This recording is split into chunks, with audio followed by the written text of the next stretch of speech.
Wall Street Memes Casino, I'm fine. and Sportsbook. Andrew McCart, IFL TV, and I've got to say I'm delighted to be joined by Maxi Hughes. I'm going to put in quotation marks. You won't see me on YouTube, but I'm doing quotation marks, my Scottish brother, because I tell you what, you do one heck of a Begbie from Trainspotting impression. Casual leg. But people don't, I won't get you to do the impression at the end of the interview, but I think we've got more pressing issues to talk about. Yeah. And that is next month, middle of the month. I think it's the 16th of March, is it, Maxi? You're fighting 16th of March, yeah. Out in Las Vegas. I mean, a lot of fighters don't get the opportunity, especially British fighters. A lot of British fighters don't get the opportunity to headline in Las Vegas.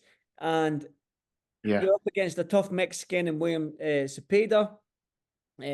29 wins, 25 knockouts, headline in Las Vegas. Just talk to me where your head is right now with this sort of opportunity you've been given.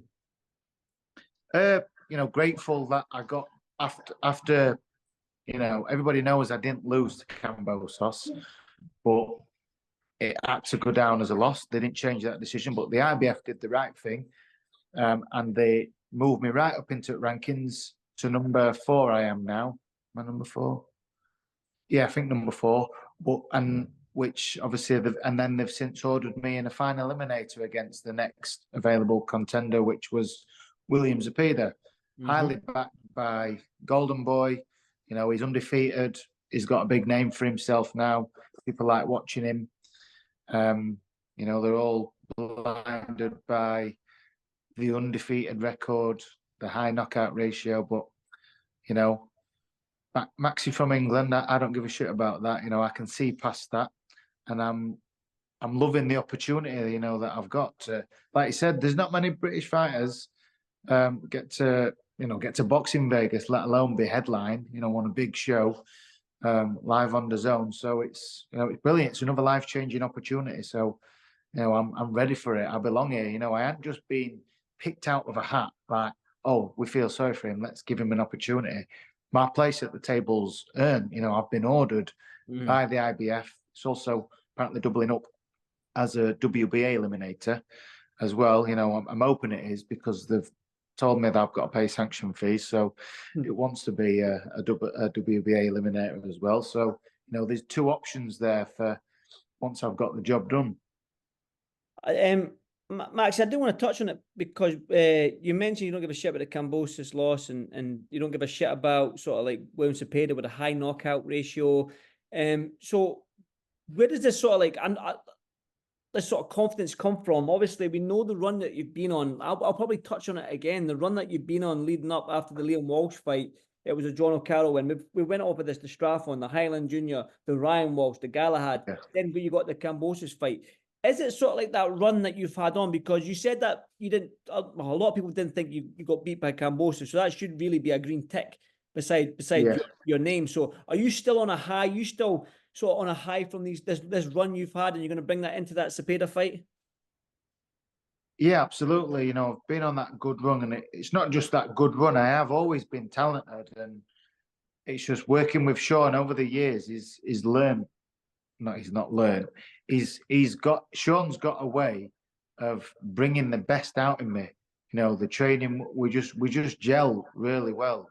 And all the lads in gym, they all, the training environment we've got, it all brings the best out of me, as well as all my experience. Over years, I've been a pro 14 years now this year, so a lot of experience, and I'm now been able to use that. And I'm feeling good. Like everybody peaks at different times in their life and careers, and I feel like I am at that point. And for me, I think to be as mentally strong as I am, and the resilience I've got, that could have crushed a lot of people. What happened in Oklahoma last year with the judges, I felt good in the fight. Felt I was making George miss, making him pay, out boxing him. Felt good. The feedback from my team were good. They're always honest with me. So, I knew, I believe in what they were saying. You've got this. And, it didn't put my fire out once the decision were done, and the noise in the crowd said it all. And when I got on the microphone and did my post-fight interview, it said it all, the support that I received since. Now, it's all helped and it's not put me fire out. And, that was just the job of that, right? It is what it is. I got informed by the IBF they couldn't change it, but they were going to do something about it. So I'm like, right, let's obviously put it behind us, back in gym, and carry on. And something good will come of it. And Lou DiBella was always true to his word. After that fight, he says, "Look, I will get you another big fight. Mark my words. I promise you, I'll get you a big fight." Obviously Lou's helped deliver that to be on a Golden Boy show. But the IBF as well, they did what they said they were going to do. So, yeah, it's a mix of everything that's got me to this position, and I'm feeling good mentally, physically. So, yeah, that's why I'm super confident ahead of this fight. I know I belong at this level as well. So, obviously, it helps in confidence. Maxi, I remember probably this might have been the first time I saw you, right? I can't remember what year it was, but it must be over 10 years ago when you were fighting in the Vegas of the North in Blackpool against Scotty Cardle. I think it was for the Central area. Yeah. That was the first time I probably saw you, and I was at a show when you were involved in it. That's probably my first sort of moments of watching Maxi Hughes. Now, just take me back to that Cardle fight, losing against Scotty Cardle for that Central area, and then take me to now, when you're fighting in Las Vegas, headlining in Las Vegas. In that 10-year period, did you ever envision that you were going to headline after that Scotty Cardle defeat for that Central area, that you'd get the opportunity to be in Las Vegas, do you know what I mean, and headline and eliminate us for IBF, WBA, against a tough Mexican? I mean, did that ever cross your mind after that loss to Cardle in 2014, whenever it was? No, so it was 20th of April, 2013. Right. So 11 years ago in April, yeah. And I remember at that time, obviously, I think that was my 10th fight. I think it was Scotty's 10th fight and all. We were both undefeated heading into that. It meant for a good fight, and it was my first chance on a Sky show, Matchroom show.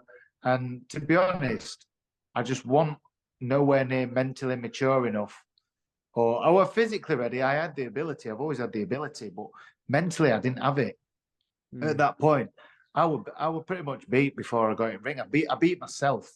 I was too nervous, and the thoughts that were going through my head in them first couple of rounds were, "Don't do out stupid. Don't get caught. You're on telly. Don't embarrass yourself." And I sort of went into a bit of a shell. I was obviously in there boxing, but for the first 3-4 rounds, I did do out. And just obviously Scotty, he'd come through on Matchroom shows because he was signed by him from the GB squad, so he was more used to it and experienced to that. And it won. I did start. I did eventually get into the fight, and I finished it pretty well.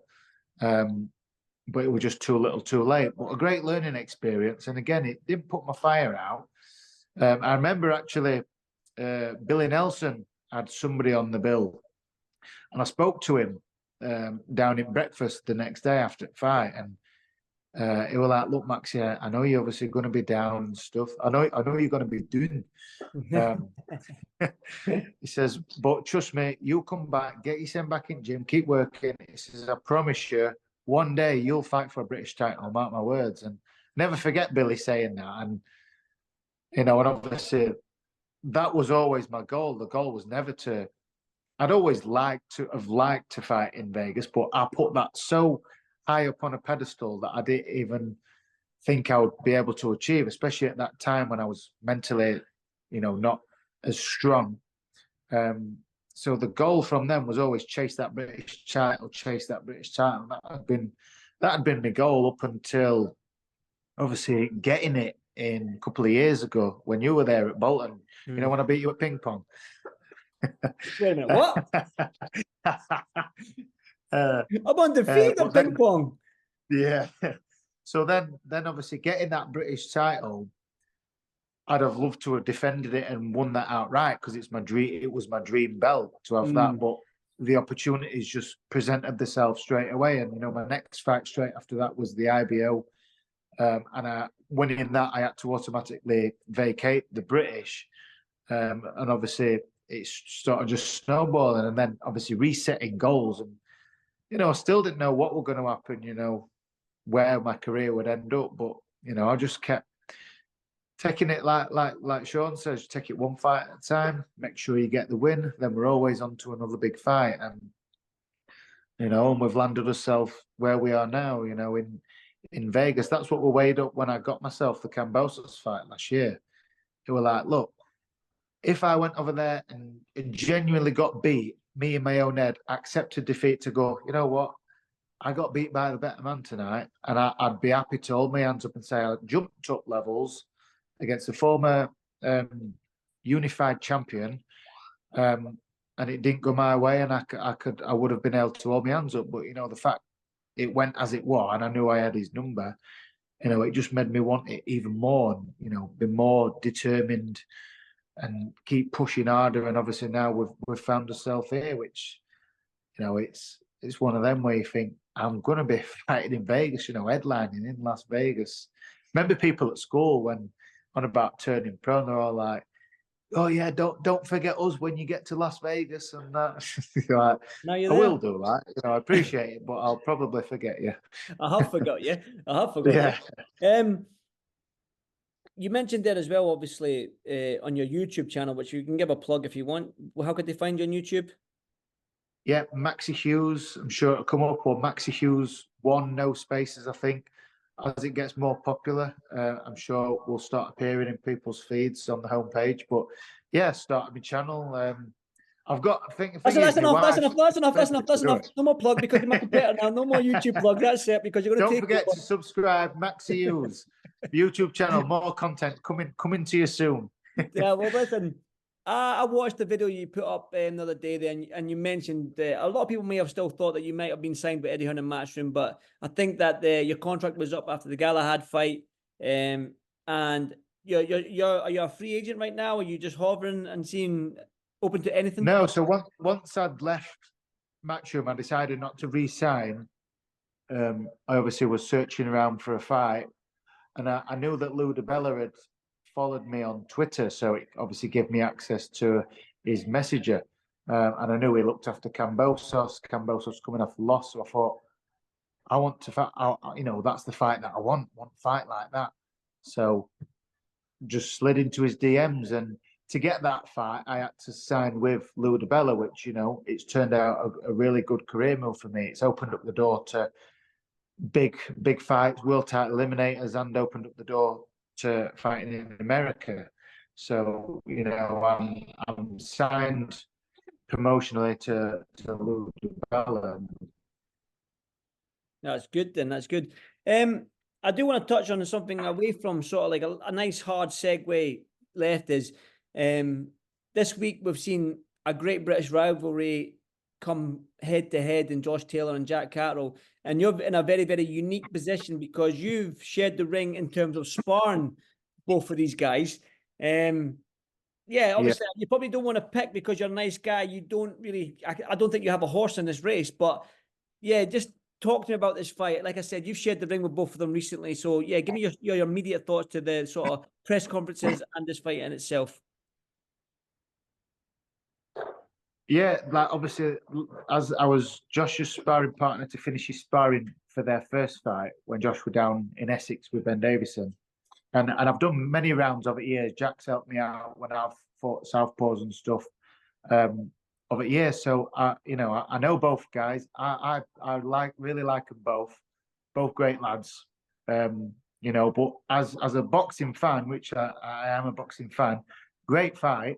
And looking back at the first fight, I felt like Josh was more aggressive and sort of more needle towards Jack in that first fight, whereas the last 2 days press conferences, it seems to have turned now. Like obviously we've seen Jack lash out both days at Josh, and Josh seems to be just sort of like laughing it off, like almost enjoying it. Like so, it's we've seen two sides of the coin, I suppose, in both build-ups with that.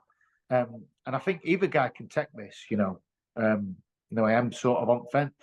Again, I've seen of it years in boxing, guys can be absolutely world-class in gym, but fail to take it to the ring on fight night. When you're under pressure, when it means the most, guys can crumble. So and I think that's what it's going to come down to. Obviously, it's neutral territory. You know, it's in God's own county of Yorkshire. Straight, yeah, it's odd that it's it's landed there, but I suppose it's neutral ground. I suppose for both lads. But yeah, really looking forward to it. You know, I like both kids. You know, it's straight running. Not last week, week before. I saw them both in the same week. I went and did some rounds with Josh. Obviously, I'm preparing myself for a southpaw, so I got some rounds in with Josh at Liverpool. And a couple of days previous, I sparred Mark Leach in Manchester, and Jack was sparring Dalton. So I got to see him then and chat him. So saw them both in the same week. A lot's made of this weight. Now, Josh has been quite open on the fact that his legs have been gone the last two fights down at 140, and he's toyed at the idea of moving up. Are you surprised that he's demanded and wanted this fight at 140 against Jack? Yeah, we're a bit surprised in that. Obviously, hearing that he says he's not finding the weight easy. So for Josh to say, "Oh, I want this fight at 140," yeah. I don't know if he's got a new nutritionist. When I went over there sparring, it's not. We actually talking mainly about motorbikes, so absolutely nothing to do with boxing. But yeah, it's strange. But Josh will know himself. He knows himself best. If he wants to prove a point, maybe that's where his head's with it. People were suggesting before that, it'll be at a catch weight or it'll be at welterweight. Because that's what Josh will want. But, he's turned around and said, no, I want it at 140. Maybe to prove a point, to say, you know what, I'll fight him again and I'll make sure it's at that, just to, clarify things. Maybe, yeah. But, yeah, I was a bit surprised with it, yeah. British boxing needs these type of fights. I mean, the product in the ring, we've got it. We know that Jack and Josh are good, world-class fighters, so we're going to get a great performance and a great fight on the night, April 27th. But this whole narrative outside of the ring, does British boxing need more of this, or is this just sort of a one-off type thing? But we do need these rivalries in British boxing, don't we?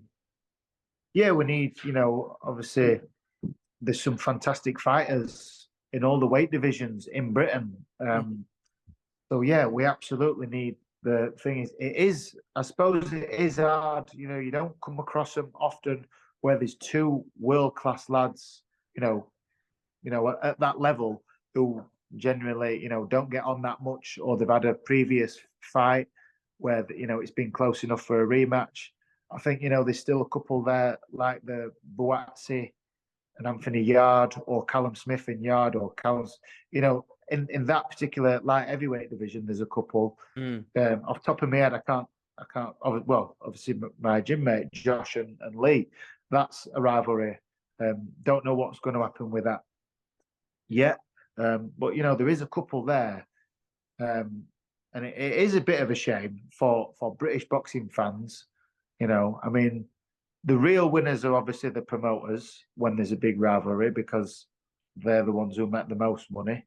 But yeah, it's good because obviously we're all working class lads and lasses who fight. So you want to do the best in your career and earn the most money, so you get out. That's ultimately why we do it. So yeah, I think I'd personally like to see more British rivalries. Obviously, there's the Saudi money coming in now, isn't there? So a lot of stuff.